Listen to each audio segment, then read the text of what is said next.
ꯑꯍꯥꯟꯕꯃꯛꯇꯗ channel ꯑꯁꯤꯒꯤ ꯃꯥꯏꯀꯩꯗꯒꯤ ꯃꯌꯥꯝꯕꯨ ꯏꯀꯣꯛꯅꯣꯅ ꯈꯨꯔꯨꯝꯖꯔꯤ꯫ ꯉꯁꯤꯁꯨ ꯆꯦꯅꯦꯜ ꯑꯁꯤꯅ ꯅꯨꯡꯉꯥꯏꯔꯕ ꯋꯥꯔꯤ ꯑꯃ ꯑꯃꯨꯛ ꯄꯨꯗꯨꯅ ꯂꯥꯛꯆꯔꯤ꯫ ꯉꯁꯤ ꯄꯨꯖꯔꯛꯂꯤꯕ ꯋꯥꯔꯤ ꯑꯁꯤꯒꯤ ꯃꯃꯤꯡꯗꯤ ꯃꯤꯇ꯭ꯔꯪꯒꯤ ꯀꯣꯅꯨꯡ꯫ ꯋꯥꯔꯤ ꯑꯁꯤꯕꯨ ꯊꯥꯕꯤꯔꯛꯄꯤ ꯊꯣꯏꯁꯅꯥ ꯈꯨꯃꯟ꯫ ꯊꯥꯏꯅ ꯃꯇꯝ ꯑꯃꯗ ꯌꯥꯏꯍꯦꯟꯕ ꯀꯧꯕ ꯃꯃꯥ ꯃꯄꯥ ꯂꯩꯇ꯭ꯔꯕ ꯌꯥꯝꯅ ꯂꯥꯏꯔꯕ ꯅꯨꯄꯥ ꯑꯃ ꯂꯩꯔꯝꯃꯤ꯫ ꯌꯥꯏꯍꯦꯟꯕ ꯃꯆꯤꯟ ꯃꯅꯥꯎ ꯑꯅꯤ ꯁꯨꯗꯦ꯫ ꯃꯃꯥ ꯃꯄꯥꯅꯁꯨ ꯃꯥꯒꯤ ꯌꯨꯝꯗꯨ ꯈꯛ ꯅꯠꯇꯅ ꯑꯇꯩ ꯑꯇꯣꯞꯄ ꯂꯟ ꯊꯨꯝ ꯃꯆꯥꯒꯤꯅꯤ ꯍꯥꯏꯅ ꯊꯝꯕꯤꯔꯝꯗꯦ꯫ ꯑꯗꯨꯕꯨ ꯌꯥꯏꯍꯦꯟꯕ ꯋꯥꯔꯕꯁꯨ ꯅꯣꯡꯃꯇ ꯋꯥꯏ ꯍꯥꯏꯗꯦ꯫ ꯃꯤꯒꯤ ꯃꯌꯨꯝꯗ ꯊꯕꯛ ꯁꯨꯕ ꯆꯠꯇꯨꯅ ꯁꯦꯜ ꯇꯥꯜꯂꯤ꯫ ꯆꯥꯕ ꯊꯛꯄꯒꯤꯗꯤ ꯃꯥꯅ ꯇꯥꯜꯂꯤꯕ ꯑꯗꯨꯅ ꯂꯦꯝ ꯄꯥꯅ ꯀꯣꯟꯅꯩ꯫ ꯑꯗꯨꯕꯨ ꯃꯗꯨꯅ ꯑꯍꯦꯟꯕ ꯂꯦꯞꯁꯤꯟꯕꯗꯤ ꯉꯝꯗꯦ꯫ ꯑꯗꯨꯕꯨ ꯌꯥꯏꯍꯦꯟꯕ ꯃꯍꯥꯛ ꯃꯊꯟꯇ ꯅꯥꯏꯇꯣꯝ ꯇꯥꯕ ꯑꯁꯤꯅꯤ ꯃꯍꯥꯛꯅ ꯈ꯭ꯋꯥꯏꯗꯒꯤ ꯅꯨꯡꯉꯥꯏꯇ꯭ꯔꯤꯕ ꯑꯁꯤ꯫ ꯊꯕꯛ ꯁꯨꯕ ꯆꯠꯈ꯭ꯔꯒꯅ ꯈꯔ ꯐꯩ,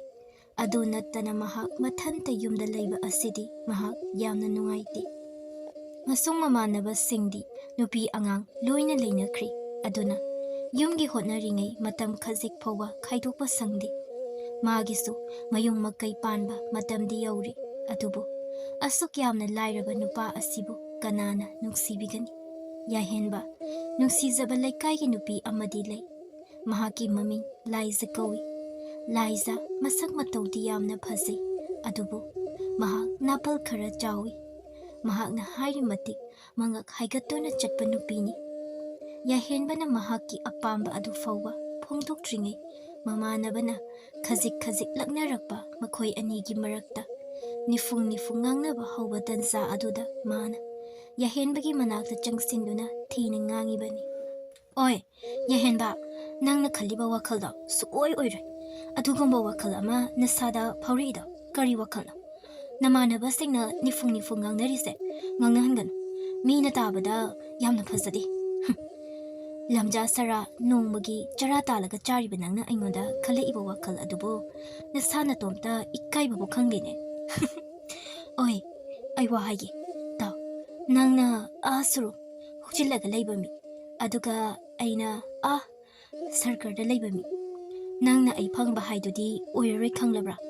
ꯐꯅ ꯊꯤꯅ ꯉꯥꯡꯂꯁꯨ ꯏꯀꯥꯏꯕ ꯈꯪꯗꯕ ꯃꯥꯏꯁꯦ ꯅꯣꯡꯃꯒꯤ ꯆꯔꯥ ꯇꯥꯅꯕ ꯍꯣꯠꯅꯔꯤꯉꯩ ꯃꯤꯒꯤ ꯃꯈꯣꯡ ꯁꯣꯛꯂꯒ ꯊꯕꯛ ꯁꯨꯒꯦ ꯍꯥꯏꯖꯕꯗ ꯏꯀꯥꯏꯕ ꯈꯪꯗꯕ ꯅꯪꯅ ꯑꯩꯒꯤ ꯏꯆꯝ ꯆꯝꯕ ꯋꯥꯁꯤꯗꯤ ꯀꯃꯥꯏꯅ ꯏꯀꯥꯏꯅꯤ? ꯑꯩꯕꯨꯅꯦ ꯁꯨꯃꯥꯏꯅ ꯃꯇꯨꯡ ꯃꯅꯥꯎ ꯉꯥꯡꯅꯍꯟꯒꯅꯨ꯫ ꯑꯗꯨꯒ ꯑꯃꯅ ꯃꯇꯨꯡ ꯃꯅꯥꯎ ꯑꯩꯒꯤ ꯃꯥꯡꯗ ꯑꯃꯨꯛ ꯍꯟꯅ ꯂꯦꯞꯂꯛꯀꯦ ꯈꯟꯒꯅꯨ꯫ ꯍꯦꯛ ꯂꯦꯞꯂꯛꯑꯕ ꯑꯩꯅ ꯀꯩꯗꯧꯒꯦ ꯌꯦꯡꯉꯨ꯫ ꯂꯝꯖꯥ ꯁꯔꯥꯁꯤꯗꯤ." ꯉꯥꯡꯂꯤꯕ ꯑꯗꯨ ꯃꯃꯥꯟꯅꯕ ꯃꯃꯥꯟꯅꯕꯤ ꯃꯌꯥꯝꯒꯤ ꯃꯃꯥꯡꯗꯅꯤ꯫ ꯅꯨꯃꯤꯠ ꯑꯗꯨ ꯌꯥꯏꯍꯦꯟꯕ ꯌꯥꯝꯅ ꯏꯀꯥꯏꯈꯤ꯫ ꯀꯅꯥꯒꯨꯝꯕ ꯃꯁꯨꯡ ꯃꯃꯥꯟꯅꯕ ꯅꯨꯄꯥ ꯅꯍꯥ ꯑꯃꯅ ꯉꯥꯡꯅꯕ ꯑꯣꯏꯔꯗꯤ ꯏꯀꯥꯏꯕꯒꯤ ꯃꯍꯨꯠ ꯁꯥꯎꯔꯒ ꯈꯨꯠ ꯊꯣꯛꯅ ꯈꯠꯅꯔꯝꯕ ꯌꯥꯏ꯫ ꯑꯗꯨꯕꯨ ꯂꯥꯏꯖꯗꯤ ꯅꯨꯄꯤꯅꯤ꯫ ꯑꯗꯨꯒꯤꯁꯨ ꯃꯊꯛꯇ ꯃꯍꯥꯛꯅ ꯈꯟꯖꯔꯨꯕ ꯅꯨꯄꯤ ꯃꯆꯥ ꯑꯣꯏꯔꯨꯕꯅ ꯃꯍꯥꯛ ꯋꯥ ꯉꯥꯡꯕ ꯉꯝꯈꯤꯗꯕꯅꯤ꯫ ꯅꯨꯃꯤꯠ ꯑꯗꯨꯗꯒꯤ ꯂꯥꯏꯖꯗ ꯍꯟꯅ ꯐꯥꯎꯕ ꯌꯦꯡꯈꯤꯗ꯭ꯔꯤ꯫ ꯂꯥꯏꯖꯅ ꯍꯥꯏꯔꯝꯕ ꯃꯉꯣꯟꯗ ꯀꯤꯍꯜꯂꯝꯕ ꯑꯗꯨꯒꯤ ꯀꯤꯗꯨꯅ ꯌꯦꯡꯈꯤꯗꯕ ꯅꯠꯇꯦ꯫ ꯐꯅ ꯅꯨꯡꯁꯤ ꯍꯥꯏꯔꯁꯨ ꯑꯗꯨꯒꯨꯝꯕ ꯅꯨꯄꯤꯗꯤ ꯃꯍꯥꯛ ꯄꯨꯟꯁꯤꯒꯤ ꯑꯣꯏꯅ ꯂꯩꯃꯤꯟꯅꯕ ꯉꯝꯃꯣꯏ꯫ ꯂꯥꯏꯖꯁꯨ ꯊꯋꯥ ꯁꯥꯗꯦ, ꯃꯥꯒꯤ ꯊꯣꯛꯄ ꯑꯗꯨꯝ lay꯫ ꯌꯥꯏꯍꯦꯟꯕ ꯂꯥꯏꯕꯛꯅ ꯊꯤꯔꯤꯁꯨ ꯃꯍꯥꯛꯅ ꯍꯟꯗꯛ ꯊꯕꯛ ꯁꯨꯒꯗꯧꯔꯤꯕ ꯏꯃꯨꯡ ꯑꯁꯤꯗꯤ ꯂꯥꯏꯖꯒꯤ ꯏꯃꯨꯡꯗ ꯇꯥꯔꯤ꯫ ꯃꯈꯣꯏ ꯀꯥꯡꯂꯨꯞ ꯁꯦꯝꯂꯒ ꯆꯠꯄꯅꯤ꯫ ꯊꯕꯛ ꯑꯁꯤ ꯌꯥꯎꯖꯔꯔꯣꯏ, ꯑꯇꯣꯞꯄ ꯊꯕꯛ ꯑꯃ ꯑꯣꯏꯅ ꯌꯦꯡꯖꯔꯒꯦ ꯍꯥꯏꯔꯨꯕꯗ ꯃꯈꯣꯏꯅ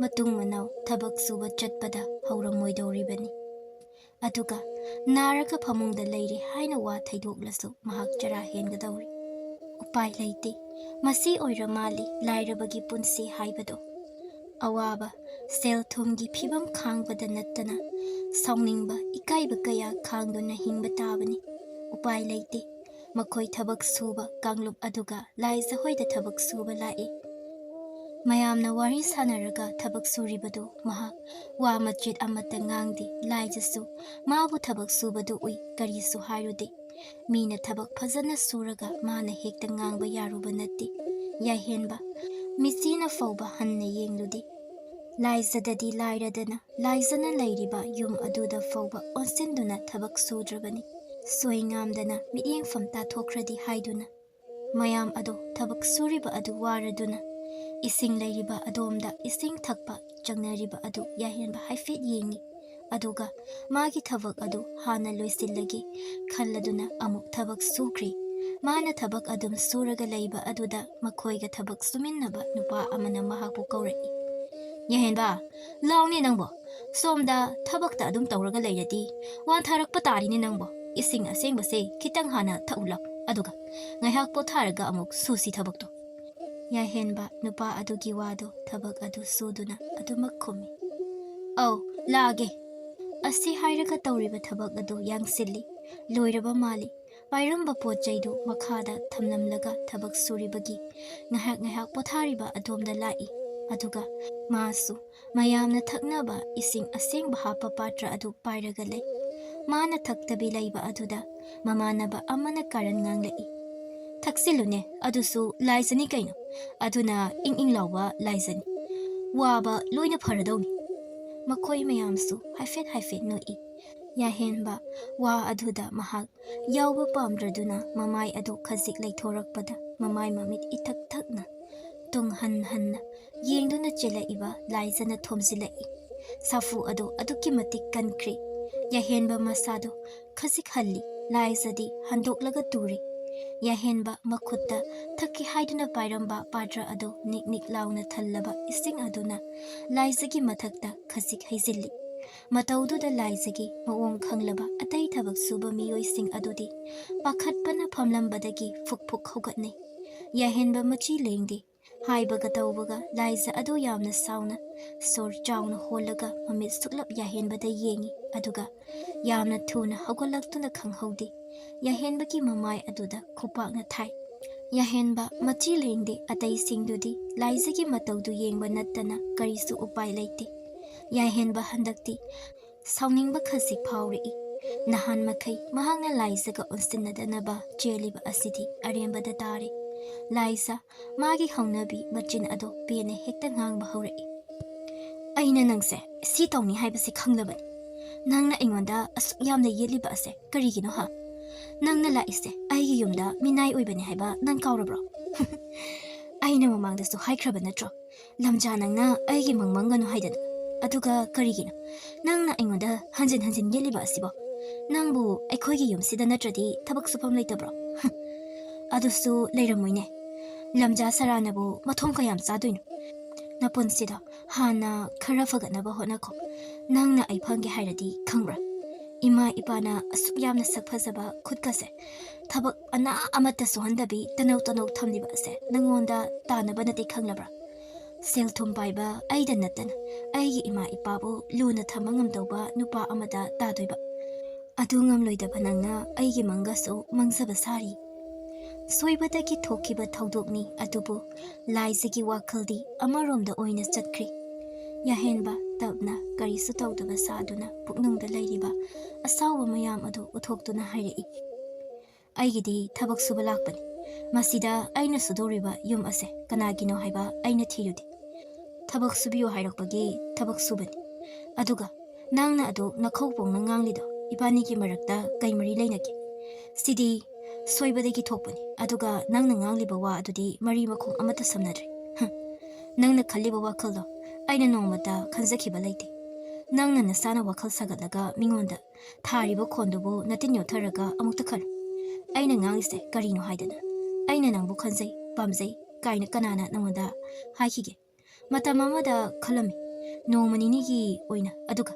mado aina nangoda haikiba leite hausikti nang kana oiriki ai khangde kanagumba oiradi nangna thariba khupak ase aina amuk khalaga thaba yabani adubu nang aigi lekaigi ichalni isan nupida khut thaningde matung manaw wa ngangba matamda khitang khantharaga ngangba tam isana ngangthokhiba wa ase amuk khana hala u haiba yadabani aduga aman lambi chatpada ikhat iranglang chatkan tungmang kana leiri yenglaga chat yahenba makhutna pairiba patra aduda yawriba ising adu nakanda jolauna haidoi asawa singdu aduda oina loina tainabani aduga patra adu makhol khitang thokna thamlamaga hanagum itap khonjelda amuk hairi noina mathang thabak suba horopada asigumba mathong maram khangdaba imung ase khara yeng ai hainaba khara wali ꯑꯁꯤ ꯍꯥꯏꯔꯒ ꯌꯥꯍꯦꯟꯕ ꯃꯈꯣꯡ ꯑꯗꯨ ꯂꯥꯎꯅ ꯊꯥꯡꯗꯨꯅ ꯆꯠꯈ꯭ꯔꯤ꯫ ꯃꯌꯥꯝ ꯋꯥ ꯑꯃꯠꯇ ꯉꯥꯡꯅꯗꯦ, ꯂꯥꯏꯖꯁꯨ ꯋꯥ ꯑꯃꯠꯇ ꯉꯥꯡꯗꯦ꯫ ꯉꯥꯏꯍꯥꯛ ꯌꯥꯍꯦꯟꯕꯅ ꯆꯠꯈꯤꯕ ꯑꯗꯨ ꯌꯦꯡꯂꯝꯂꯒ ꯑꯃꯨꯛ ꯍꯟꯅ ꯃꯥꯒꯤ ꯃꯌꯨꯝꯗ ꯆꯪꯈ꯭ꯔꯤ꯫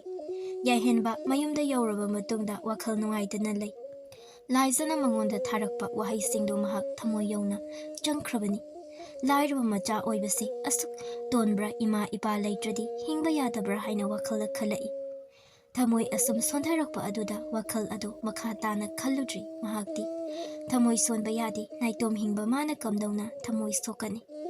ꯅꯨꯃꯤꯗꯥꯡꯒꯤ ꯃꯇꯝꯅꯤ, ꯆꯤꯛꯂꯒ ꯍꯦꯜꯂꯤ ꯍꯥꯏꯕꯗꯨꯅꯤ ꯋꯥꯈꯜ ꯅꯨꯡꯉꯥꯏꯇꯕ ꯑꯁꯤ꯫ ꯄꯨꯛꯅꯤꯡ ꯑꯗꯨ ꯑꯁꯨꯝ ꯁꯣꯟꯊꯔꯛꯇꯨꯅ ꯃꯃꯤꯠꯇꯒꯤ ꯃꯄꯤ ꯐꯥꯎꯕ ꯇꯥꯔꯤ꯫ ꯃꯇꯥꯡ ꯑꯁꯤꯗ ꯃꯍꯥꯛ ꯏꯃꯥ ꯕꯕꯥꯕꯨ ꯃꯍꯥꯛ ꯌꯥꯝꯅ ꯅꯤꯡꯁꯤꯡꯂꯛꯏ꯫ ꯏꯃꯥ, ꯕꯕꯥ, ꯅꯆꯥꯁꯦ ꯅꯨꯄꯥ ꯑꯣꯏꯔꯁꯨ ꯉꯁꯤꯗꯤ ꯑꯩ ꯀꯞꯄꯤ꯫ ꯏꯃꯥ, ꯕꯕꯥ, ꯅꯣꯏ ꯍꯜꯂꯛꯄ ꯌꯥꯔꯗꯤ ꯑꯃꯨꯛꯇꯪ ꯍꯜꯂꯛꯈꯣꯕ꯫ ꯅꯣꯏꯒꯤ ꯂꯝꯕꯤꯗꯣ ꯑꯩ ꯍꯥꯟꯅ ꯆꯠꯀꯦ꯫ ꯅꯣꯏ ꯍꯜꯂꯛꯄ ꯌꯥꯔꯗꯤ ꯑꯃꯨꯛꯇ ꯍꯜꯂꯛꯈꯣ꯫ ꯑꯍꯤꯡ ꯐꯅ ꯁꯥꯡꯕ ꯐꯥꯎꯕ ꯇꯨꯝꯈꯤꯗꯕꯅꯤ꯫ ꯅꯣꯡꯉꯥꯜꯂꯝꯗꯥꯏ ꯑꯗꯨꯗ ꯉꯥꯏꯍꯥꯛ ꯇꯨꯝꯊꯩ꯫ ꯑꯉꯛꯄꯅꯤ, ꯌꯥꯍꯦꯟꯕ ꯃꯥꯅ ꯍꯦꯛ ꯇꯨꯝꯊꯈꯤꯕꯒ ꯌꯥꯍꯦꯟꯕ ꯃꯁꯥꯃꯛ ꯌꯥꯝꯅ ꯐꯖꯕ ꯂꯩꯀꯣꯜ ꯑꯃꯗ ꯍꯧꯒꯠꯂꯛꯏ꯫ ꯌꯥꯍꯦꯟꯕ ꯑꯀꯣꯏꯕꯗꯨ ꯀꯣꯏꯅ ꯌꯦꯡꯉꯤ꯫ ꯂꯩ ꯃꯈꯜ ꯁꯨꯅ ꯊꯥꯏ꯫ ꯃꯍꯥꯛꯅ ꯂꯩꯔꯤꯕ ꯃꯐꯝ ꯑꯗꯨꯗꯒꯤ ꯌꯥꯝꯅ ꯂꯥꯞꯅ ꯌꯥꯝꯅ ꯆꯥꯎꯕ ꯌꯨꯝ ꯑꯃꯈꯛ ꯂꯩ꯫ ꯌꯨꯝ ꯑꯗꯨ ꯌꯥꯝꯅ ꯆꯥꯎꯏ, ꯃꯊꯣꯟ ꯍꯥꯞꯇꯨꯅ ꯌꯥꯝꯅ ꯋꯥꯡꯅ ꯁꯥꯏ, ꯑꯃꯗꯤ ꯃꯐꯝ ꯈꯨꯗꯤꯡ ꯈꯨꯠꯁꯦꯝꯒꯤ ꯑꯣꯏꯕ ꯂꯩꯇꯦꯡ ꯀꯌꯥ ꯍꯥꯞꯄꯤ꯫ ꯌꯨꯝꯒꯤ ꯐꯛꯂꯥꯡꯁꯤꯡꯗ ꯌꯦꯛꯂꯤꯕꯁꯤꯡꯗꯨ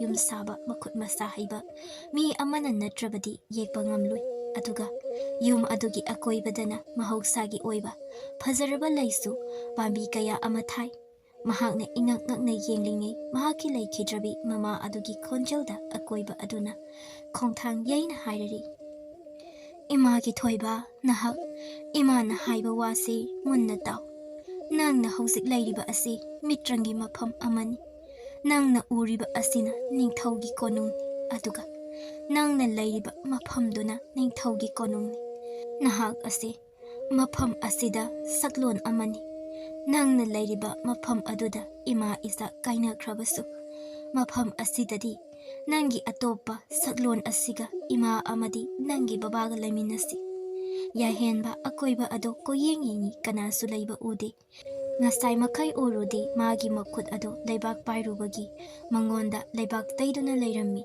ꯉꯥꯏꯍꯥꯛ ꯑꯗꯨꯝꯅ ꯏꯉꯛ ꯉꯛꯅ ꯂꯩꯔꯤꯉꯩ ꯅꯥꯀꯟꯗꯒꯤ ꯈꯣꯟꯖꯦꯜ ꯑꯃꯅ ꯍꯥꯏꯔꯛꯏ꯫ ꯅꯌꯨꯝꯗꯒ ꯇꯨꯝꯗ꯭ꯔꯕꯣ ꯅꯪꯕꯣ? ꯍꯧꯖꯤꯛꯇ ꯊꯕꯛ ꯁꯨꯐꯝ ꯑꯁꯤꯗ ꯇꯨꯝꯂꯛꯏꯁꯦ꯫ ꯌꯥꯍꯦꯟꯕ ꯅꯨꯄꯥ ꯑꯗꯨꯗ ꯌꯦꯡꯉꯤ ꯀꯟꯅ꯫ ꯑꯍꯜ ꯑꯣꯏꯗꯦ, ꯑꯗꯨꯕꯨ ꯅꯨꯄꯤ ꯊꯤꯕꯒꯤ ꯆꯍꯤꯗꯤ ꯑꯣꯏꯔꯦ꯫ ꯅꯨꯄꯥ ꯑꯗꯨꯅ ꯍꯥꯏꯔꯛꯏꯕ ꯋꯥꯐꯝ ꯑꯗꯨꯅ ꯍꯥꯏꯕꯗꯤ ꯃꯍꯥꯛꯀꯤ ꯊꯕꯛ ꯁꯨꯐꯝ ꯑꯁꯤꯗ ꯉꯥꯏꯍꯥꯛ ꯇꯨꯝꯃꯨꯔꯦ ꯍꯥꯏꯕꯅꯤ꯫ ꯅꯨꯄꯥ ꯑꯗꯨꯅ ꯇꯥꯔꯤꯕ ꯊꯕꯛ ꯑꯃꯗꯤ ꯃꯥꯒꯤ ꯃꯈꯨꯠꯇ ꯇꯩꯔꯝꯂꯤꯕ ꯂꯩꯈꯣꯝ ꯑꯗꯨꯅ ꯃꯍꯥꯛꯅ ꯇꯧꯔꯤꯕ ꯑꯁꯤ ꯂꯩꯀꯣꯜ ꯁꯦꯟꯅꯕꯅꯤ ꯍꯥꯏꯕ ꯈꯪꯂꯦ꯫ ꯉꯥꯏꯍꯥꯛ ꯇꯨꯃꯤꯟꯅ ꯂꯩꯔꯤꯉꯩ ꯅꯨꯄꯤ ꯃꯆꯥ ꯑꯃ ꯑꯅꯤꯁꯨ ꯂꯩ ꯒꯝꯂꯥ ꯈꯔ ꯊꯥꯡꯗꯨꯅ ꯂꯩꯀꯣꯜ ꯂꯣꯝꯗ ꯂꯥꯛꯏ꯫ ꯃꯈꯣꯏ ꯃꯁꯦꯟ ꯋꯥꯔꯤ ꯁꯥꯟꯅꯔꯒ ꯅꯣꯛꯂꯗꯨꯅ ꯌꯥꯍꯦꯟꯕꯗ ꯍꯥꯏꯔꯛꯏ꯫ ꯇꯥ ꯂꯟꯆꯦꯟꯕ, ꯀꯩꯅꯣ ꯅꯪꯕꯣ ꯌꯨꯝꯗꯒ ꯏꯅꯦꯅ ꯑꯝꯇ ꯇꯨꯝꯍꯟꯕꯤꯗ꯭ꯔꯕꯣ? ꯃꯉꯣꯟꯗ ꯑꯣꯟꯁꯤꯜꯂꯒ ꯅꯣꯛꯑꯒ ꯀꯧꯔꯛꯄꯅꯤꯅ ꯃꯉꯣꯟꯗ ꯀꯧꯔꯛꯄꯅꯤ ꯍꯥꯏꯕ ꯑꯁꯤꯃꯗꯤ ꯈꯪꯉꯤ, ꯑꯗꯨꯕꯨ ꯃꯤꯡ ꯑꯗꯨꯗꯤ ꯃꯥꯒꯤ ꯅꯠꯇꯦ꯫ ꯌꯥꯍꯦꯟꯕ ꯏꯉꯛ ꯉꯛꯅ ꯌꯦꯡꯗꯨꯅ ꯂꯩ, ꯋꯥ ꯑꯃꯠꯇ ꯈꯨꯝꯗꯦ꯫ ꯑꯗꯨꯃꯥꯏꯅ ꯉꯛꯅ ꯌꯦꯡꯂꯤꯉꯩ ꯉꯁꯥꯏ ꯃꯉꯣꯟꯗ ꯂꯛꯅꯔꯛꯄ ꯅꯨꯄꯥ ꯑꯗꯨꯅ ꯑꯃꯨꯛ ꯍꯥꯏꯔꯛꯏ꯫ ꯂꯟꯆꯦꯟꯕ, ꯌꯥꯔꯦ ꯂꯥꯛꯑꯣ, ꯉꯥꯏꯍꯥꯛ ꯎꯏꯔꯗꯤ ꯊꯕꯛꯁꯦ ꯂꯣꯏꯁꯤꯟꯅꯕ ꯇꯧꯔꯁꯤ꯫ ꯌꯥꯍꯦꯟꯕ ꯏꯉꯛ ꯉꯛꯏ, ꯑꯗꯨꯕꯨ ꯃꯍꯥꯛ ꯑꯁꯤ ꯊꯕꯛ ꯁꯨꯕ ꯃꯤꯅꯤ ꯍꯥꯏꯕ ꯑꯁꯤꯗꯤ ꯈꯪꯂꯗꯨꯅ ꯑꯗꯨꯒꯤ ꯃꯅꯥꯛꯇ ꯆꯪꯁꯤꯟꯕꯒ ꯅꯥꯀꯟꯗꯒꯤ ꯂꯥꯟꯃꯤꯒꯤ ꯐꯤꯖꯣꯜ ꯁꯦꯠꯄ ꯅꯨꯄꯥ ꯑꯃꯅ ꯍꯥꯏꯔꯛꯏ꯫ ꯇꯥ ꯑꯃꯨꯖꯥꯎ, ꯇꯥ ꯂꯟꯆꯦꯟꯕ, ꯅꯤꯡꯊꯧꯅ ꯉꯁꯤꯗꯤ ꯋꯥ ꯑꯃ ꯍꯥꯏꯒꯦ, ꯑꯝꯇ ꯆꯪꯉꯛꯎ ꯍꯥꯏꯅ ꯀꯧꯔꯛꯏ꯫ ꯍꯣꯏ ꯂꯥꯛꯑꯒꯦ꯫ ꯑꯇꯣꯞꯄ ꯅꯨꯄꯥ ꯑꯗꯨꯅ ꯈꯨꯝꯕꯅꯤ꯫ ꯌꯥꯍꯦꯟꯕ ꯅꯨꯄꯥ ꯑꯗꯨꯗ ꯍꯥꯏꯐꯦꯠ ꯌꯦꯡꯉꯤ, ꯑꯗꯨꯒ ꯃꯊꯟꯇ ꯇꯥꯅꯕ ꯃꯑꯣꯡꯗ ꯁꯣꯟꯖꯩ꯫ ꯑꯃꯨꯖꯥꯎ, ꯇꯥ ꯑꯃꯨꯖꯥꯎ꯫ ꯃꯥꯅ ꯑꯗꯨꯝꯅ ꯂꯩꯔꯤꯉꯩ ꯑꯃꯨꯖꯥꯎ ꯃꯈꯣꯜ ꯑꯗꯨ ꯍꯧꯅ ꯑꯃꯨꯛ ꯍꯥꯏꯔꯛꯏ꯫ ꯂꯥꯛꯑꯣꯍꯦ ꯑꯉꯥꯡꯁꯥ, ꯅꯤꯡꯊꯧꯒꯤ ꯌꯥꯊꯪꯅꯤ, ꯂꯥꯛꯑꯣ꯫ ꯑꯃꯨꯖꯥꯎ ꯆꯠꯄ ꯍꯧꯏ꯫ ꯇꯧꯔꯝꯃꯤꯕ ꯊꯕꯛꯁꯤꯡ ꯑꯗꯨ ꯑꯃꯠꯇ ꯂꯣꯏꯁꯤꯜꯂꯝꯗꯦ꯫ ꯃꯥꯅ ꯆꯠꯈꯤꯕ ꯑꯗꯨ ꯌꯥꯍꯦꯟꯕꯁꯨ ꯑꯁꯨꯝ ꯏꯟꯅꯩ꯫ ꯃꯈꯣꯏꯒꯤ ꯃꯇꯨꯡꯗ ꯑꯉꯥꯡ ꯅꯨꯄꯤ ꯃꯆꯥ ꯈꯔꯗꯨꯁꯨ ꯏꯟꯅꯔꯛꯏ꯫ ꯅꯤꯡꯊꯧꯒꯤ ꯀꯣꯅꯨꯡꯒꯤ ꯊꯣꯡꯖꯤꯟ ꯌꯧꯔꯛꯄꯗ ꯌꯥꯍꯦꯟꯕ ꯏꯉꯛ ꯉꯛꯏ꯫ ꯅꯤꯡꯊꯧꯒꯤ ꯊꯣꯡꯖꯤꯟꯗ ꯄꯥꯜꯂꯤꯕ ꯀꯣꯛꯇꯒꯤ ꯀꯣꯡ ꯐꯥꯎꯕ ꯎꯕ ꯃꯤꯡꯁꯦꯜ ꯑꯗꯨꯗ ꯌꯦꯡꯉꯤ꯫ ꯃꯇꯨꯡ ꯑꯃꯨꯛ ꯀꯣꯏꯂꯩ ꯂꯩꯗꯨꯅ ꯃꯥꯅ ꯎꯔꯤꯕꯗꯨ ꯃꯍꯥꯛ ꯃꯁꯥꯔ ꯍꯥꯏꯅ ꯑꯃꯨꯛ ꯌꯦꯡꯉꯤ꯫ ꯃꯥꯅꯤ, ꯃꯍꯥꯛ ꯃꯁꯥꯅꯤ꯫ ꯃꯥꯅ ꯇꯧꯔꯤꯕ ꯈꯨꯗꯤꯡ ꯃꯤꯡꯁꯦꯜ ꯑꯗꯨꯁꯨ ꯇꯧꯔꯤ, ꯑꯗꯨꯕꯨ ꯁꯛꯐꯝ ꯑꯗꯨꯗꯤ ꯌꯥꯍꯦꯟꯕ ꯅꯠꯇꯦ꯫ Yamna wangba, masa parap tauraga maray taba, lumangi sam khara sangba, maida chumba, yamna masak matau phazaba nupa amakhakni. Yahenba, masagi sak aduga hairuradi mahak uriba hausikki sak asiga yamna khetnari. Mana adumna lairingai ambuzauna hairei.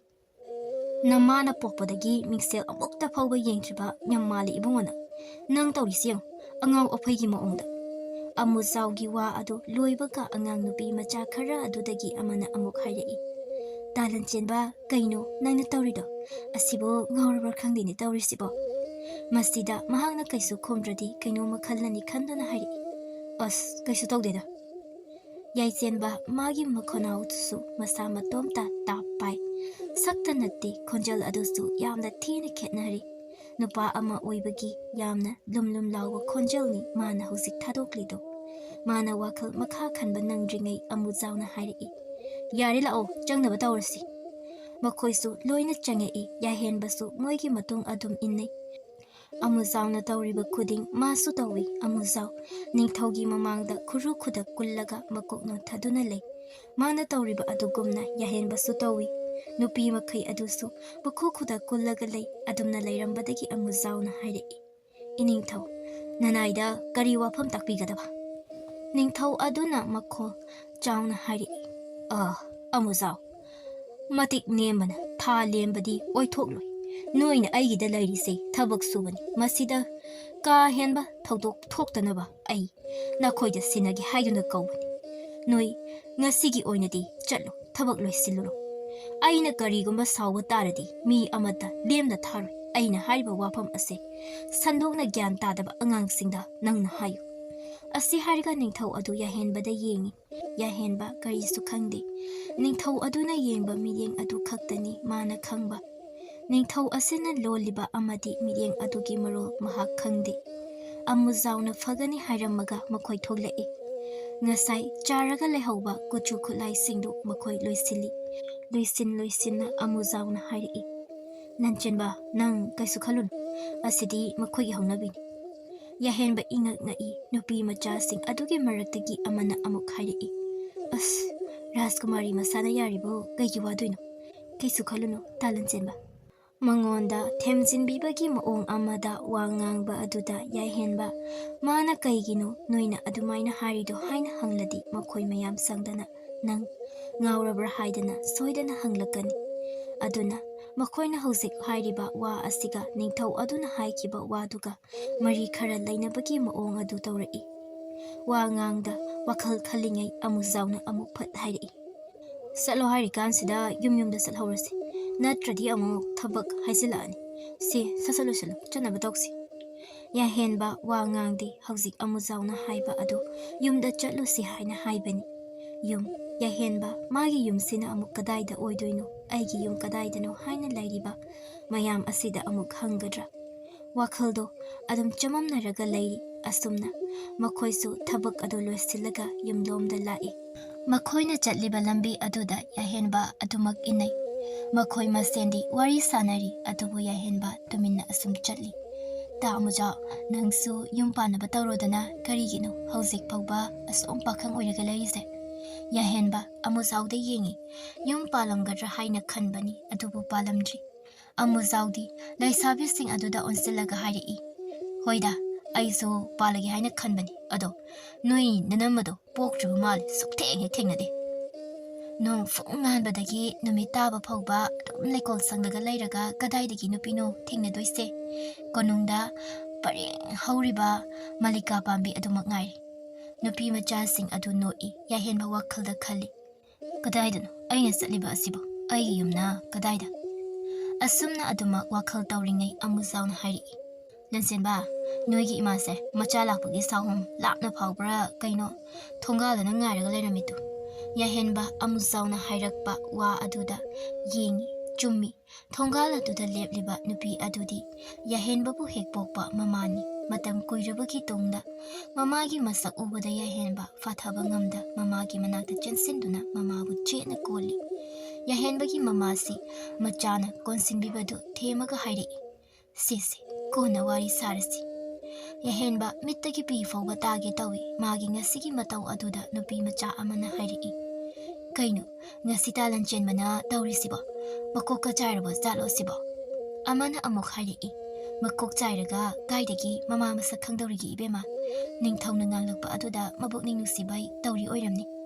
Makhoi anina suru suru tawraga ngangliba khonjal adu namhatlaga amuzawgi achawba khonjal aduna hairi. Ima, adudi ekhoisu amuk chanaba tawragi. Chalo chalo. Asi hairamaga amuzaw su chatkre. Yahenbagi mamana yahenbabu imungda pustilai. Imung yawbaga yahenbagi mapa su lairami. Kuina udraba mama mapa ubada yahenba. Magi pido thingba ngamdre. Mabu mapana themsilai. Kaigi kapino isabo. Hausikti ima su babasu loina lairaba asidi kaigi waduin to oste kappa to. Yahenba kappa adu hansili aduka mamada hanglai. Ima kaino tawriba mayamse ai ko ngawri. Yahenba mamana tawriba mayamse sandokna taglai. Isa thoiba tawriba mayamse mitrangni. Nangna hauzik lairibase Mitranggi Konung amada konsinduna semba sangsar amani. Nangna wana kapa ado ima akapa bagana upa ngamdi. Sida lairiba lanchenba hariba nangi saglon asina awabaso ima baba yengba ngamdi aduna aikoina thaoina sinlibani. Mitranggi sangsar asiga taibangi sangsar aduga samna halaga pumna makki phanaba sinbani. Somdasu nangna hauzik lairiba hakchang ase aikoigi ichani magi mingna lanchenba kawi. Mahak ase konunggi leikolda thabak stawbani. Aduga konunggi Rajkumariga su khangnabani. Adubu makhoi anigi marise ningthongna pamde. Adubu Rajkumari adunadi nangbu thamoi sengna nungsiri. Masu mafam asida thawai nungaitana aikoida kaplaga pau tamlakpani. Yahenba hauzik khakta gyan lai ngasai ningthongna haikiba mayamdu mangondani haiba asi. Yahenba sat hangi silliba mayamse Rajkumari adudi khangbra ima. Khangi nakhoibu mitrang asidagi nathoknaba aikoina sinbani. Yahenba hauzik gyan pumnamak tari mahak ki atai khangdi mahaki mama mapa asibu uba phangsabada mahak yamna nungairi. Mama yengduna harauna hiri. Ima ai isingki tathakke. Mama adu mapi ira khajik cheli kuirabagi tungda machana ngasidi mangonda apamba ama piyu hairi. Taha ising lauduna yahenbada ising adu pi. Adubu karomdagino yahenba haiba ahoba makhol amana ka adu niglai. Yahenba maga thabak suba chatminnaba nupa amana masa nomlaga hawdokpadagi mikap thoglai. Thabak suba chatpa nupa aduna hari. Hawgatlone nangbo lao ne thabak chasi lao. Yahenba wakhal hafikti khali ngarang laizana mangonda tawrakhiba adu mahagyan tari. Mabu thabak suba hawba laiba nupa aduda tapna hari. Ai chatlaroida adugi nupi adugi yumdo. Noi chatlo mathang atopa yum amada surakanda ay amuk hawro. Hera nupi macha amana hekta nganglaga thabak toktonga telao. Hawgalo chasi lao. Ay phaginate. Isasisu khara nungaite aduga amana adugi yumduda ay changindreba noi chathor. Phare nasasu khajik nungaite haibanina aikoi chatlorgi ado nang heno wakhaldi khanjananako. Nupa adu kari no khara haramlaga chatkri. Yahenba tabna hawgalai mana mangda uriba ado karino haina khalli sor ama sangna hondoi. Mangni kaina mathong ama ichachadida. Asi hairaga hawgatke tawbada magi makhutta laikhom oi laibak oi tawba khara taiba adu uri. Jummi mana laikoldagi halakpa matamda taikhiba laikhom aduni. Yahenba wakhal munna khalli.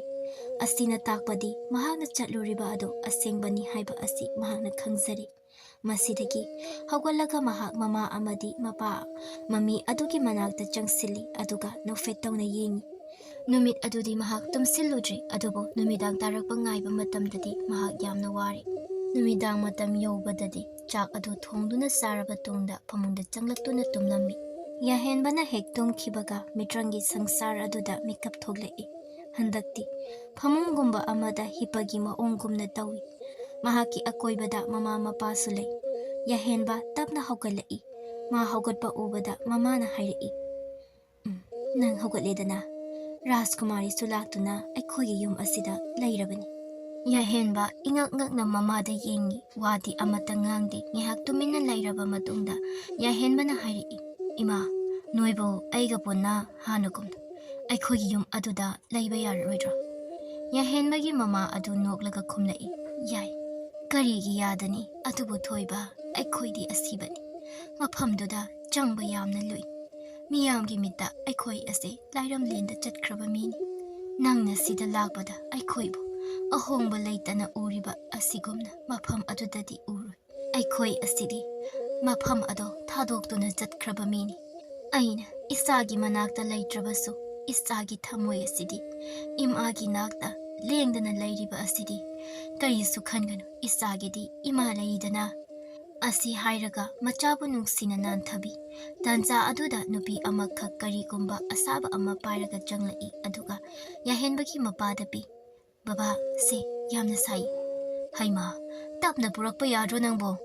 ꯌꯥꯍꯦꯟꯕ ꯃꯃꯥ ꯑꯗꯨꯅ ꯍꯥꯏꯔꯛꯏ꯫ ꯑꯁꯤꯅꯤ ꯔꯥꯖꯀꯨꯃꯥꯔꯤ ꯍꯥꯏꯕꯗꯣ꯫ ꯔꯥꯖꯀꯨꯃꯥꯔꯤ ꯑꯗꯣ ꯌꯥꯍꯦꯟꯕꯗ ꯌꯦꯡꯉꯛꯏ꯫ ꯌꯥꯍꯦꯟꯕ ꯑꯗꯨꯁꯨ ꯏꯉꯛ ꯉꯛꯏ꯫ ꯔꯥꯖꯀꯨꯃꯥꯔꯤ ꯑꯗꯨꯒꯤ ꯁꯛꯐꯝ ꯑꯗꯣ ꯃꯍꯥꯛ ꯇꯥꯏꯕꯪꯗ ꯂꯩꯍꯧꯕ ꯂꯥꯏꯖ ꯑꯗꯨꯒ ꯆꯞ ꯃꯥꯟꯅꯩ꯫ ꯔꯥꯖꯀꯨꯃꯥꯔꯤ ꯑꯁꯤꯒꯤ ꯃꯃꯤꯠꯇꯗꯤ ꯌꯥꯍꯦꯟꯕ ꯑꯁꯤ ꯃꯥꯒꯤ ꯈꯪꯅꯖꯕ ꯂꯟꯆꯦꯟꯕꯅꯤ꯫ ꯅꯣꯛꯐꯦꯠ ꯇꯧꯅ ꯆꯪꯉꯛꯇꯨꯅ ꯐꯃꯨꯡ ꯃꯆꯤꯗ ꯐꯝꯊꯩ꯫ ꯃꯈꯣꯏꯁꯤꯡ ꯑꯗꯣ ꯀꯨꯞꯅ ꯋꯥꯔꯤ ꯁꯥꯕ ꯍꯧꯔꯛꯏ꯫ ꯌꯥꯍꯦꯟꯕꯒꯤ ꯃꯃꯥꯅ, ꯅꯈꯣꯏ ꯂꯣꯏꯅ ꯇꯥꯔꯣ꯫ ꯅꯈꯣꯏ ꯑꯅꯤꯅ ꯄꯟꯊꯨꯡ ꯌꯧꯒꯦ ꯍꯥꯏꯔꯗꯤ ꯅꯈꯣꯏ ꯑꯅꯤꯃꯛ ꯃꯤꯇ꯭ꯔꯪꯒꯤ ꯁꯪꯁꯥꯔ ꯑꯁꯦ ꯊꯥꯗꯣꯛꯇꯨꯅ ꯆꯠꯄ ꯅꯠꯇꯅ ꯀꯔꯤꯁꯨ ꯎꯄꯥꯏ ꯂꯩꯔꯣꯏ꯫ ꯍꯧꯖꯤꯛ ꯂꯩꯔꯤꯕ ꯑꯩꯈꯣꯏꯒꯤ ꯃꯐꯝ ꯑꯁꯤꯗꯗꯤ ꯅꯤꯡꯊꯧꯅ ꯌꯧꯕ ꯉꯝꯗꯕ ꯃꯐꯝ ꯂꯩꯇꯦ꯫ ꯏꯕꯦꯝꯃ ꯅꯤꯡꯊꯤ, ꯅꯍꯥꯛꯁꯨ ꯇꯥꯎ꯫ ꯃꯁꯤ ꯑꯩꯒꯤꯗꯤ ꯏꯆꯥꯅꯤ꯫ ꯑꯩꯒꯤ ꯏꯆꯥꯁꯤ ꯅꯪꯒꯤ ꯅꯈꯨꯠꯇ ꯁꯤꯟꯅꯔꯒ ꯅꯪꯅ ꯁꯦꯟꯅꯍꯟꯗꯣꯔꯤꯕꯅꯤ꯫ ꯌꯥꯍꯦꯟꯕ ꯃꯃꯥ ꯑꯗꯨ ꯃꯄꯤ ꯇꯥꯔꯛꯏ꯫ ꯏꯆꯥꯁꯤ ꯃꯇꯝ ꯁꯥꯡꯅ ꯀꯨꯏꯅ ꯂꯩꯌꯨ ꯍꯥꯏꯅ ꯇꯝꯃꯝꯗ꯭ꯔꯤ꯫ ꯅꯪꯅ ꯑꯩꯒꯤ ꯏꯆꯥ ꯑꯁꯤꯕꯨ ꯅꯤꯡꯊꯤꯅ ꯁꯦꯟꯅꯕꯤꯌꯨꯀꯣ꯫ ꯅꯤꯡꯊꯤ ꯌꯥꯍꯦꯟꯕꯒꯤ ꯃꯃꯥ ꯑꯗꯨꯕꯨ ꯇꯞꯅ ꯀꯣꯟꯁꯤꯟꯕꯤꯔꯒ ꯊꯦꯝꯖꯤꯜꯂꯛꯏ꯫ ꯏꯃꯥ, ꯀꯩꯒꯤ ꯀꯞꯇꯣꯏꯅꯣ? ꯀꯞꯀꯅꯨ, ꯑꯩ ꯅꯨꯡꯉꯥꯏꯇꯦ꯫ ꯁꯦ, ꯀꯞꯀꯅꯨ ꯁꯦ꯫ ꯑꯁꯤ ꯍꯥꯏꯔꯒ ꯌꯥꯍꯦꯟꯕ ꯃꯃꯥꯒꯤ ꯃꯄꯤ ꯑꯗꯨ ꯇꯩꯊꯣꯛꯏ꯫ ꯌꯥꯍꯦꯟꯕ ꯌꯥꯝꯅ ꯃꯨꯟꯅ ꯌꯦꯡꯉꯤ꯫ ꯃꯥꯒꯤ ꯇꯥꯏꯕꯪꯒꯤ ꯂꯥꯏꯖ ꯑꯗꯨꯒ ꯃꯐꯝ ꯑꯁꯤꯗ ꯅꯤꯡꯊꯤ ꯍꯥꯏꯅ ꯀꯧꯔꯒ ꯂꯩꯔꯤꯕ ꯂꯥꯏꯖꯒꯤ ꯁꯛꯃꯥꯟꯅꯕꯤ ꯑꯁꯤꯒꯗꯤ ꯅꯤꯇꯤ ꯅꯤꯌꯣꯝ ꯋꯥꯉꯥꯡ ꯁꯉꯥꯡ ꯌꯥꯝꯅ ꯈꯦꯠꯅꯩ꯫ ꯁꯛꯇ ꯆꯨꯗ ꯊꯃꯣꯏꯅ ꯈꯣꯏꯗꯥꯖꯈꯤꯕꯤ ꯅꯨꯄꯤ ꯑꯗꯨꯒꯤ ꯁꯛꯇꯝꯗ ꯅꯨꯄꯤ ꯑꯣꯏꯕꯤꯒꯤ ꯒꯨꯟ ꯈꯨꯗꯤꯡ ꯆꯦꯜꯂꯕ ꯃꯤꯁꯛ ꯑꯗꯨꯒ ꯄꯨꯟꯁꯤ ꯈꯣꯡꯂꯣꯏ ꯁꯦꯝꯕ ꯑꯗꯨ ꯌꯥꯍꯦꯟꯕ ꯃꯥꯁꯨ ꯌꯥꯝꯅ ꯄꯥꯝꯃꯤ꯫ ꯌꯥꯍꯦꯟꯕ ꯃꯄꯥꯅ ꯇꯞꯅ ꯍꯥꯏꯔꯛꯏ꯫ ꯌꯦꯡꯉꯨ, ꯁꯤꯗ ꯂꯩꯔꯤꯕ ꯊꯣꯡ ꯑꯁꯤꯗꯅꯤ ꯅꯈꯣꯏ ꯑꯅꯤꯅ ꯇꯥꯏꯕꯪ ꯂꯥꯟꯊꯣꯛꯀꯗꯧꯔꯤꯕ ꯑꯁꯤ꯫ ꯌꯦꯡꯉꯨ ꯏꯆꯥ ꯊꯣꯏꯕ, ꯅꯪꯅ ꯑꯍꯤꯡ ꯄꯣꯊꯥꯕ ꯈꯨꯗꯤꯡ ꯅꯪ ꯏꯃꯥꯒꯤ ꯅꯥꯛꯇ ꯂꯥꯛꯑꯒ ꯅꯪꯒꯤ ꯕꯕꯥꯒ ꯂꯣꯏꯅꯅ ꯄꯨꯟꯅ ꯂꯩꯕꯒꯤ ꯋꯥꯅꯤ꯫ ꯍꯧꯖꯤꯛꯇꯤ ꯑꯩꯈꯣꯏ ꯄꯨꯝꯕꯒꯤ ꯑꯋꯥꯕ ꯀꯣꯛꯅꯕ ꯅꯕꯥꯅꯤꯒꯤ ꯄꯟꯊꯨꯡ ꯌꯧꯕ ꯍꯥꯏꯕꯁꯤꯅ ꯄꯨꯝꯅꯃꯛꯀꯤ ꯑꯐꯕ ꯑꯣꯏꯔꯅꯤ꯫ ꯃꯈꯣꯏꯅ ꯑꯁꯨꯝꯅ ꯋꯥꯔꯤ ꯁꯥꯅꯔꯤꯉꯩ ꯅꯤꯡꯊꯧꯒꯤ ꯂꯥꯟꯃꯤꯅ ꯂꯥꯎꯕ ꯈꯣꯡꯕ ꯍꯧꯔꯛꯏ꯫ ꯃꯁꯤꯗꯒꯤ ꯌꯥꯍꯦꯟꯕ ꯃꯃꯥ ꯑꯗꯨ ꯏꯄꯥ ꯄꯥꯈꯠꯅ ꯍꯥꯏꯔꯛꯏ꯫ ꯏꯆꯥ ꯊꯣꯏꯕ, ꯂꯥꯛꯑꯣ, ꯅꯈꯣꯏ ꯍꯧꯖꯤꯛꯃꯛ ꯆꯠꯂꯨ꯫ ꯂꯥꯟꯃꯤꯁꯤꯡ ꯑꯁꯤꯅ ꯃꯅꯨꯡꯗ ꯆꯪꯂꯛꯑꯗꯤ ꯄꯨꯝꯅꯃꯛ ꯈꯪꯈꯤꯕ ꯇꯥꯔꯦ꯫ ꯑꯁꯨꯝꯅ ꯌꯥꯝꯅ ꯊꯨꯅ ꯊꯣꯡ ꯑꯗꯨ ꯍꯥꯡꯗꯣꯛꯂꯒ ꯃꯈꯣꯏ ꯑꯅꯤꯗꯣ ꯇꯥꯏꯕꯪꯄꯥꯟꯗ ꯂꯥꯛꯏ꯫ ꯁꯣꯝꯗ ꯇꯥꯏꯕꯪꯄꯥꯟꯗ ꯂꯥꯛꯄ ꯃꯇꯝꯗꯗꯤ ꯅꯤꯡꯊꯤ ꯑꯗꯣ ꯍꯦꯟꯅ ꯃꯁꯛ ꯃꯇꯧ ꯐꯖꯕꯤ, ꯍꯦꯛ ꯌꯦꯡꯕꯗ ꯏꯪ ꯏꯪ ꯂꯥꯎꯕ ꯃꯥꯏꯊꯣꯡ ꯑꯃꯗ ꯑꯣꯟꯊꯣꯛꯈ꯭ꯔꯦ꯫ ꯑꯁꯨꯝꯅ ꯃꯈꯣꯏ ꯑꯅꯤ ꯃꯤꯌꯥꯝ ꯈꯪꯅ ꯄꯤꯛꯇꯛꯅ ꯂꯨꯍꯣꯡꯊꯣꯛꯂꯝꯃꯤ꯫ ꯃꯔꯨꯞ ꯃꯈꯩꯅ ꯀꯗꯥꯏꯗꯒꯤ ꯅꯨꯄꯤꯅꯣ ꯍꯪꯕ ꯃꯇꯝꯗ ꯌꯥꯍꯦꯟꯕꯅ ꯊꯣꯛꯄ ꯑꯃ ꯈꯨꯝꯈ꯭ꯔꯦ꯫ ꯑꯁꯨꯝꯅ ꯅꯤꯡꯊꯤ ꯂꯥꯛꯄ ꯅꯨꯃꯤꯠ ꯑꯗꯨꯗꯒꯤ ꯃꯈꯣꯏ ꯑꯅꯤ ꯑꯁꯨꯝ ꯅꯨꯡꯁꯤꯅꯔꯛꯏ ꯑꯃꯗꯤ ꯇꯧꯔꯨ ꯇꯧꯔꯨ ꯊꯕꯛ ꯈꯨꯗꯤꯡ ꯃꯥꯏ ꯄꯥꯛꯇꯨꯅ ꯃꯈꯣꯏ ꯑꯅꯤ ꯌꯥꯝꯅ ꯅꯨꯡꯉꯥꯏꯔꯛꯏ꯫ ꯑꯗꯨꯒ ꯁꯣꯝꯗ ꯂꯥꯏꯖꯗꯤ ꯅꯍꯥꯟ ꯌꯥꯍꯦꯟꯕꯅ ꯉꯥꯡꯂꯝꯕ ꯑꯗꯨꯗꯒꯤ ꯋꯥꯈꯜ ꯑꯃ ꯈꯟꯕ ꯍꯧꯔꯛꯑꯕꯅꯤ꯫ ꯑꯗꯨꯕꯨ ꯃꯌꯨꯝꯗ ꯌꯥꯍꯦꯟꯕ ꯑꯇꯣꯞꯄ ꯅꯨꯄꯤ ꯑꯃꯒ ꯂꯨꯍꯣꯡꯈꯤꯕ ꯎꯕꯗ ꯃꯍꯥꯛ ꯌꯥꯝꯅ ꯆꯥꯛꯂꯝꯃꯤ꯫ ꯅꯤꯡꯊꯤꯅ ꯂꯥꯏꯖ ꯎꯕꯗ ꯀꯔꯤꯁꯨ ꯑꯉꯛꯄ ꯐꯥꯎꯗꯦ꯫ ꯁꯪꯁꯥꯔ ꯑꯁꯤꯒꯤ ꯂꯩꯅꯔꯤꯕ ꯃꯔꯤ ꯈꯨꯗꯤꯡ ꯃꯍꯥꯛꯅ ꯂꯣꯏꯅ ꯈꯪꯏ꯫ ꯑꯁꯨꯝꯅ ꯌꯥꯍꯦꯟꯕ ꯃꯪꯂꯥꯟꯗꯅ ꯃꯃꯥꯒ ꯃꯄꯥꯒ ꯑꯗꯨꯒ ꯇꯥꯏꯕꯪꯗꯅ ꯅꯤꯡꯊꯤꯒ ꯑꯁꯨꯝꯅ ꯄꯨꯟꯅ ꯌꯥꯝꯅ ꯅꯨꯡꯉꯥꯏꯅ ꯄꯥꯟꯈꯤ꯫